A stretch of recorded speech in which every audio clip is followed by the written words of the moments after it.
Bueno, y seguimos entonces con la cuarta clase de las actualizaciones 2025 y ahora vamos a hablar de la crisis epiléptica, diferenciando qué es una crisis y qué es un estatus epiléptico y cómo abordarlo en la guardia, short room y en la terapia intensiva.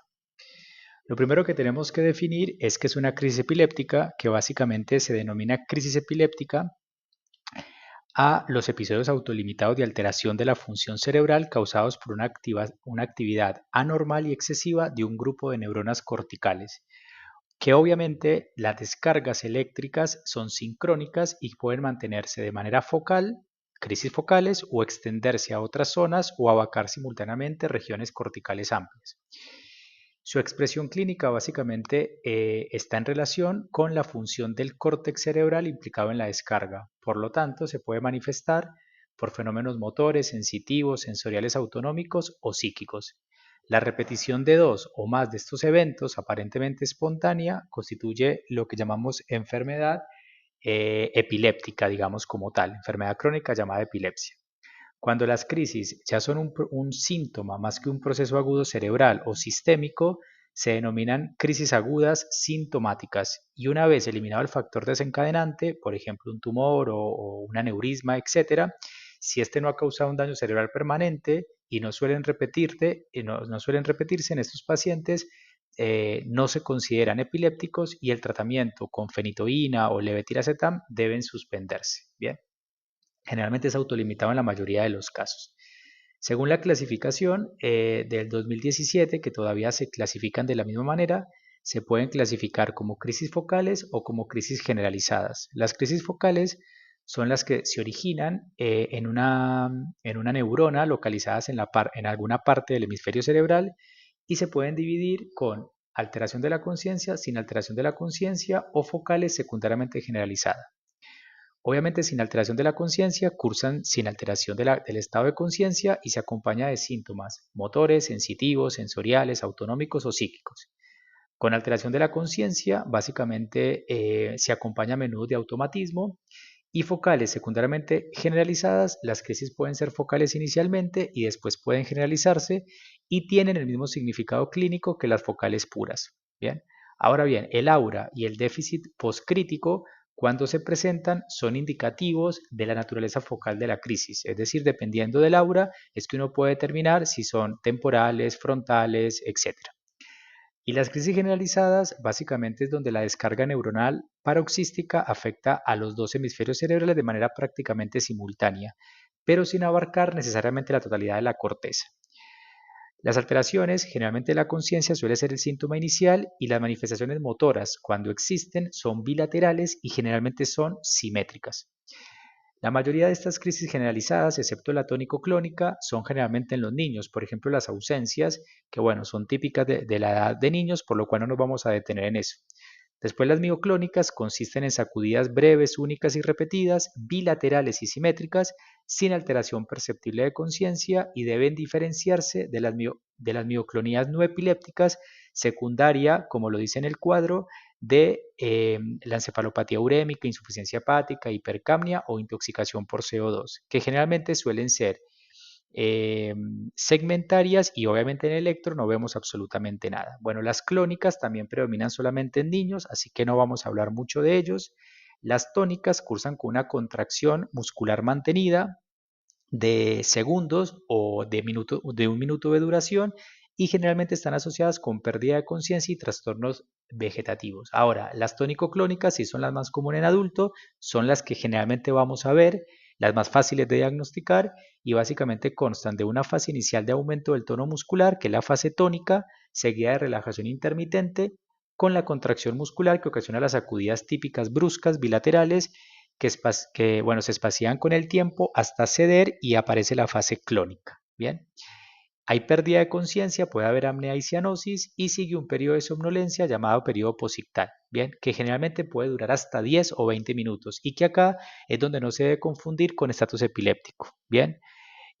¿Por qué? Porque si yo le coloco diazepam o le coloco otro tipo de benzodiazepina va a ser peor para el paciente. Bien, generalmente hay relajación de esfínteres y mordedura de la lengua. Bueno, las atónicas cursan con pérdida brusca de conciencia, obviamente con pérdida del tono, es decir, con caída del suelo por pérdida del tono postural y ocurren básicamente en cefalopatías epilépticas infantiles, ¿bien? Así que tampoco vamos a hablar de ellas. Ahora, lo más importante para nosotros es realmente diferenciar de las crisis epilépticas a el estatus epiléptico, que es lo que realmente debemos tratar. Bueno, un estatus epiléptico es una situación clínica que se define básicamente por la repetición de la crisis epiléptica sin recuperación del estado de conciencia entre ellas o por la prolongación de una crisis de más de 5 minutos. Bien, hay tantos tipos de estatus como crisis y se catalogan en convulsivos y no convulsivos, y en generalizados y en focales como lo vimos anteriormente. O sea, puede haber un estatus convulsivo, focal o generalizado, un estatus convulsivo no focal, perdón, un estatus no convulsivo, generalizado y focal, y así se debe clasificar y colocar en la historia clínica. Bien. Lo importante, esto es muy importante tenerlo en cuenta porque las crisis aisladas, independientemente si es primaria o secundaria, se observa y se estudia la causa. No se le coloca benzodiazepina ni diazepam si está en estado posictal. Mientras que el estatus si es una urgencia vital y ahí es donde tenemos que tener este planteamiento que el médico de urgencia se debe hacer ante la sospecha de esto. Es decir, hay que confirmar con base a estas secuencias. Si se trata de una crisis epiléptica, en este sentido hay que realizar diagnóstico diferencial y hay que descartar pseudocrisis psicógena, síncope, etc. Lipotimia, por eso no se debe colocar benzodiazepina. Ahora, identificar qué crisis epiléptica es, si es focal, si es generalizada y buscar las etiologías según eso. Bien, y muy importante, obviamente, hacer una tomografía para descartar, obviamente, una lesión subyacente remota, etcétera. Bien, bueno, ahora bien, el estatus, como lo dijimos, puede ser convulsivo, en general vemos es tónico crónico persistente o no convulsivo, por ejemplo, una alteración de conciencia o como inexplicado que habría que empezarlo a estudiar. Y la clasificación es exactamente igual como lo dije en la diapositiva, estatus epiléptico, generalizado focal y las que hemos visto, convulsivo o no convulsivo, que puede ser todo esto, puede ser un estado de coma, puede ser un estado sutil, puede ser ausencias típicas o atípicas, etcétera. Bueno, ahora bien, lo importante es que la mayoría de crisis se autolimitan en 2 a 3 minutos, por lo cual el tratamiento farmacológico en este caso es evitar la recurrencia, ver qué está tomando el paciente y por ahí solamente hacerle carga y mantenimiento, por ejemplo, de fenitoína. Ya lo vamos a ver porque de pronto puede ser simplemente una hipotensión con convulsión y a ese paciente no se le debe colocar este tipo, o puede ser una arritmia también, o puede ser una ACV. ¿Estamos? Entonces, no a todos hay que colocarle fenitoína de entrada. Ya sabemos que, por ejemplo, un traumatismo tampoco se le coloca fenitoína de entrada. Bien. Ahora bien, ¿sí qué se debe hacer con estos pacientes? Bueno, lo primero es tener en cuenta qué tipo de crisis es. Las crisis parciales y las ausencias, aunque se reiteren, no constituyen una auténtica emergencia, puesto que no compromete la vida del paciente, mientras que las tónico-clónicas generalizadas y el estatus epiléptico sí requiere un tratamiento inmediato. Obviamente, el minuto cero el paciente requiere el ABC básico, oxígeno, canalizar, una glucemia capilar, signos vitales que son lo más básico, saturación, tensión, etc. Eso es lo primero que deberíamos hacer. Para las tónico-clónicas generalizadas, que es lo que más vemos nosotros, lo primero que hay que hacer es permeabilizar la vía aérea. Entonces, durante la crisis, y ahí es el primer cambio que hace la guía actual, se debe colocar el paciente en decúbito supino para facilitar el abordaje de la vía aérea. Aunque clásicamente se había recomendado que el paciente lo colocáramos en decúbito lateral para evitar el riesgo de broncoaspiración, ahora no se hace. Al principio se busca que no tenga cuerpo extraño, que no esté mordiendo la lengua para mejorar esta conducta, digamos. Una vez, digamos, ya no existe la crisis, ahí sí se coloca en decúbito lateral como tal. Bien. Eso es muy importante porque si se coloca durante la crisis, lo que se ha visto es que los pacientes tienen luxación del hombro izquierdo, entonces por esa razón no se recomienda. Ya durante el periodo poscrítico sí se colocan decúbito lateral de izquierdo porque ahí es cuando existe realmente riesgo de broncoaspiración. Se retira la prótesis, los cuerpos extraños, etcétera, y ahí sí se puede colocar la cánula nasofaringea o cánula de Guedel o de Mayo. ¿Y por qué? Porque contrariamente a esta creencia popular, durante el episodio convulsivo, la lengua de los pacientes no cae hacia atrás, digamos, como se pensaba, ocluyendo la vía aérea. Entonces ahí no hay que colocar nada. Entonces la colocación de algún objeto en la boca del paciente está contraindicada porque puede producir más lesiones a la víctima. Bien, se hace después. Bien, tampoco se debe insistir en abrir la boca del paciente cuando está presentando una crisis tónico-clónica generalizada para colocar un tubo de Mayo o un tubo Guedel.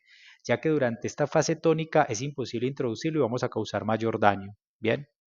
Bueno, obviamente después sí se puede aspirar secreciones, se coloca oxígeno, el paciente como ya no se inmoviliza, que es otra cosa que hacen, se coloca una vía periférica, solamente suero fisiológico, que eso es muy importante, bien, no se coloca dextrosa inicialmente, ya que se ha demostrado que tiene un efecto nocivo al cerebro, entonces no se coloca como tal, el edema cerebral clásico, solamente se coloca una vez colocado la tiamina, y después la dextrosa una vez hayamos confirmado si el paciente tiene hipoglucemia o si es un síndrome de abstinencia, una convulsión por síndrome de abstinencia en un paciente alcohólico. Bien, obviamente si se detecta hipomagnesemia se coloca sulfato de magnesio o en eclampsia, pero son casos anecdóticos. Lo importante es suero fisiológico nada más. Bien. Bueno, ahora sí, el tratamiento de fase en estatus convulsivos. Bien, lo importante es que si no se dispone acceso venoso, se puede administrar midazolam por vía intranasal o intramuscular. Recordemos que nosotros tenemos ampollas de 3 mililitros de 15 miligramos, es decir, 5 miligramos por mililitro. Para que nos lo aprendamos, viene de 15 miligramos la ampolla. Bien, la dosis que se coloca es 0,2 miligramos de 0,1 a 0,2 miligramos por kilo, es decir, máximo más o menos 10 miligramos, o sea, serían 2 centímetros. Bien, eso es lo que se coloca intramuscular, 2 centímetros de midazolam en la presentación que nosotros tenemos. También se puede colocar intranasal. Bien, si no se dispone midazolam, pasamos al diazepam, que en general las ampollas vienen de 10 miligramos por 2 mililitros. Bien, y ahí se puede colocar por vía rectal si no se dispone, digamos, intravenosa. El diazepam no se coloca intramuscular, está contraindicado. Bien, no se puede colocar. Ahora, ¿qué podemos hacer en este contexto si es intrarrectal? Básicamente dos ampollas, o sea, serían 20 miligramos, se diluyen en 4 mililitros de suero fisiológico y se aplica dentro del ano. Eso es muy importante, ¿bien?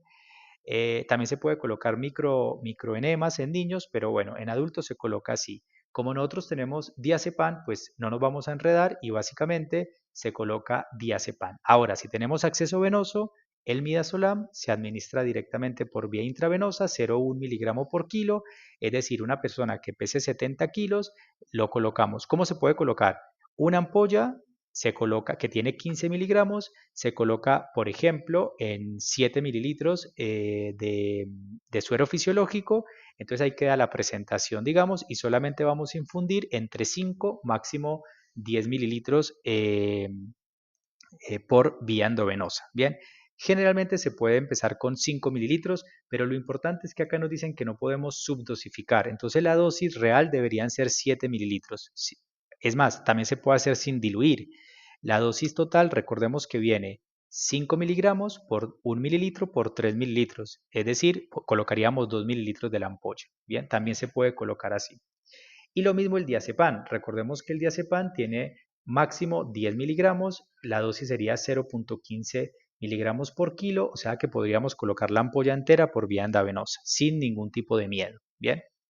El inconveniente entonces de colocarlo intramuscular es el efecto lipofílico que tiene, por lo cual se distribuye en unos minutos en el tejido graso, donde se acumula con posterior salida al torrente sanguíneo y puede haber depresión respiratoria tardía, que ya nos ha pasado en la sala. Entonces, idealmente siempre se debe colocar midazolam. Bien, fácil, no hay complicación con eso. Esa es la fase 1. Luego, en la fase y se puede hacer una nueva dosis. Ya en la fase 2 podemos colocar, elegir solamente uno, o levetiracetam, o fenitoína, o valproato. Lo que nosotros tenemos es levetiracetam y fenitoína. Ellos recomiendan levetiracetam. Nosotros tenemos ampollas de 1000 miligramos por mililitro, razón por la cual deberíamos colocar más o menos 4 ampollas. Bien.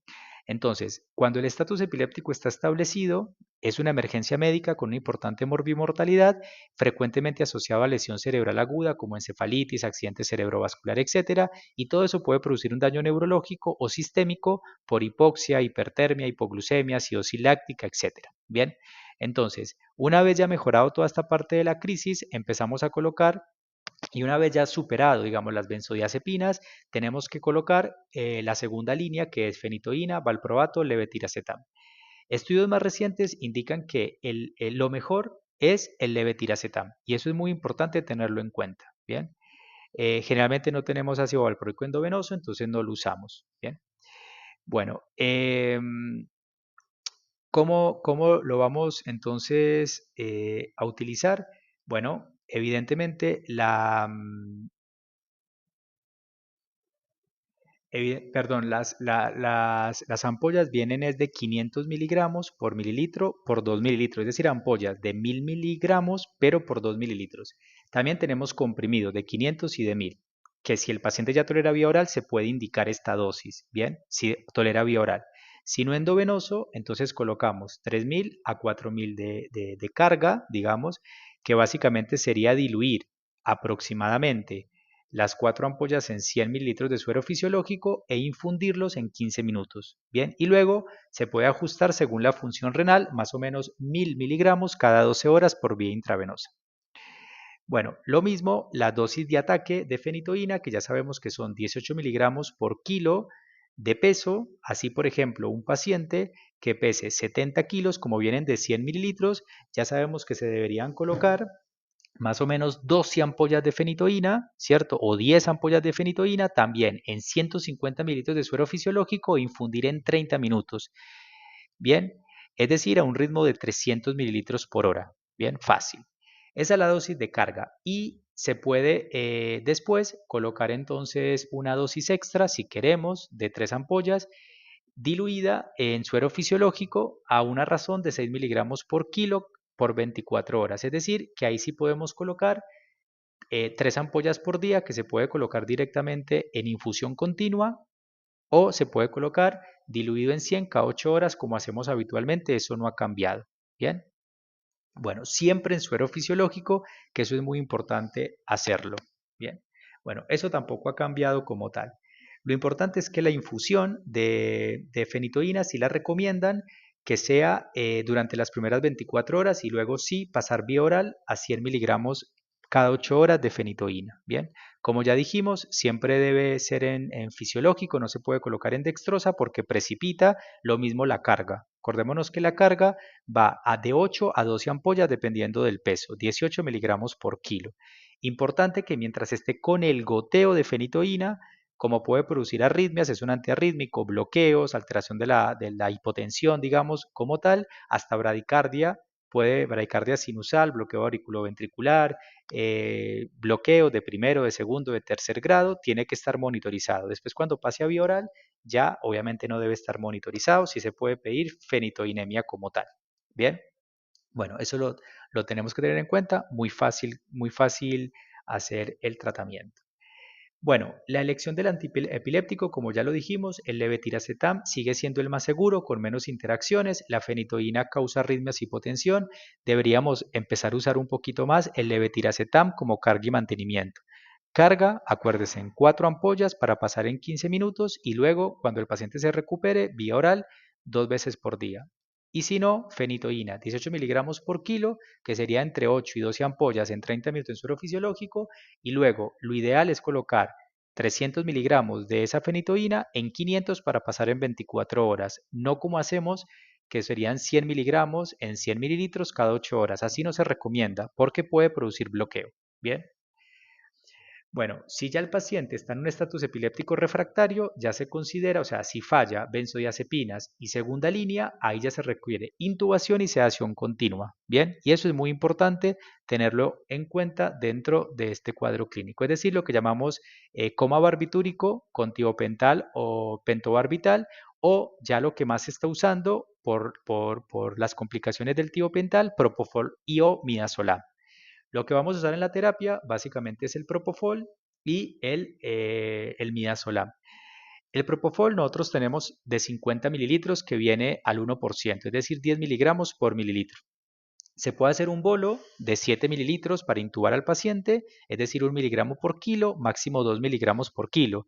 Es decir, se coloca una ampolla en 10 y directamente se puede colocar o la ampolla completa o 7 mililitros. Bien, es 1 miligramo por kilo, muy fácil la dosis. Bien, o sea que si pesa 100 kilos son 100 mililitros, si pesa 5 kilos son 5 mililitros y eso nos va a servir también para intubar al paciente. Y luego continuamos una infusión que va de 2 miligramos kilo hora hasta 10 miligramos kilo hora, o sea que es muy seguro. Es decir, si nosotros no la diluimos, sino que le colocamos directamente los 50 mililitros, podemos colocar desde 14 mililitros por hora hasta 70 mililitros por hora, que eso lo estamos haciendo bien. En general, el promedio, según el RAS, es 20 mililitros por hora de esos 50 mililitros que nosotros utilizamos, que a veces las enfermeras colocan 3, 4, pero no se diluye, que eso desde el COVID lo estamos usando así.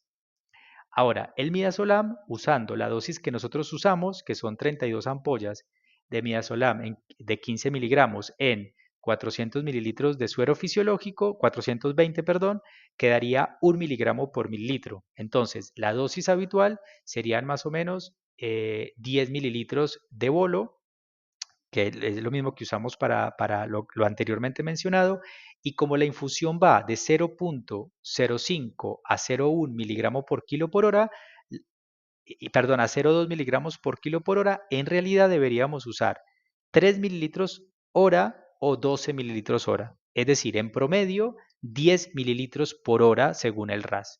No ir a la dosis que usamos, que es 20 mililitros por hora, si usamos esa concentración que ya todos estamos acostumbrados a usarla. 32 ampollas de 3 mililitros en 420 mililitros. Bien, eso es muy importante tenerlo en cuenta. O 400 mililitros para que quede 1 mililitro por miligramo. O sea que la dosis que estamos utilizando ya sería mucha. Obviamente que hay que ver el paciente cómo convulsiona, pero lo que recomiendan es Propofol directamente. Y es muy fácil de utilizar como ya lo estamos usando nosotros. Bien. Bueno, obviamente hay que sospechar también coma sin causa clara, estatus post-estatus prolongado, déficit neurológico inexplicado, y a esos pacientes hay que hacerle un electroencefalograma sí o sí. Entonces, los pacientes con epilepsia conocida, los ancianos, los que presentan sepsis o los que tienen más riesgo de desarrollar estatus epiléptico no convulsivo, hay que tenerlos más presentes estos pacientes, ¿bien? Y obviamente lo más indicativo en este tipo de pacientes es sí o sí, una vez sedado, utilizar un electroencefalograma para poder ver que ya hayan salido de ese estado convulsivo, ¿bien? Esto es muy importante tenerlo en cuenta para este tipo de pacientes. Bueno, estudios complementarios, pues ya lo conocemos, básicamente glucemia, saturación de oxígeno, luego glucosa, uremia, creatinina, sodio, potasio, cloro, magnesio, CPK, acuérdense de eso, calcio, proteínas totales, obviamente citometría por fórmula, o sea, citológico, recuento leucocitarios, un electrocardiograma, o sea, todo lo que hay que hacer, hay que descartar síndrome de QT largo, intoxicación con digoxina, bloqueos, arritmias, bueno, todo lo que deberíamos hacer, obviamente una radiografía de tórax, una tomografía a todos los pacientes antes de venir a la terapia intensiva para descartar hematoma subdural, epidural, subarachnoidea, etcétera. Meningoencefalitis en caso tal. Obviamente que hay que hacer punción lumbar si no se encuentra una causa explicable a todos los pacientes, etcétera, una vez descartado que no tenga edema cerebral, como siempre lo hacemos. Bien. Bueno, causas frecuentes en este tipo de pacientes. Bueno, obviamente no vamos a pasar por esto, pero tumores, intoxicación, trastornos metabólicos, infección del sistema nervioso central, ACV, suspensión de antiepilépticos y todo esto hay que tenerlo en cuenta. También acá me faltaría abstinencia o intoxicación por alcohol o por drogas, traumatismos craneoencefálicos antes de 3 meses, por edemas, por lesión axonal, por focos contusivos hemorrágicos, por hematoma subdural, que eso hay que, acuérdense, viejito atontado, subdural asegurado, meningoencefalitis, ACV, bueno, tumores, abscesos, todo eso hay que tenerlo en cuenta, hiponatremia, hipercalcemia, hipocalcemia, hipoglucemia, hipoxemia grave, estado hiperosmolar, encefalopatía hepática, hasta un hipotiroidismo, también el litio, el imipenem, teofilina, antidepresivos tricíclicos, ciclosporina, salicilatos, privación de barbitúricos o benzodiazepina como síndrome de abstinencia, sepsis, etcétera, y todo eso hay que tenerlo en cuenta una vez estabilizado al paciente. Ingreso a UTI, todo estatus epiléptico, requerimiento de vía aérea segura, sedación continua o estatus no convulsivo confirmado, todo eso lo tendríamos que tener como ingreso a terapia intensiva. Recordar entonces que el tiempo es cerebro, tratar antes de estudiar, dosis plena siempre, no tratar al paciente, todo estatus epiléptico debe pasar a la UTI y lo importante a tener en cuenta es que las crisis se observan y el estatus se trata inmediatamente y eso hay que tenerlo muy, pero muy claro, sobre todo que no una paciente que está en crisis y que ya está en estado posictal, dejemos de poner benzodiazepinas, midazolam, diazepam, propofol, etcétera, porque va a ser más grave para el paciente. Las crisis se observan, el estatus se trata. Muchas gracias.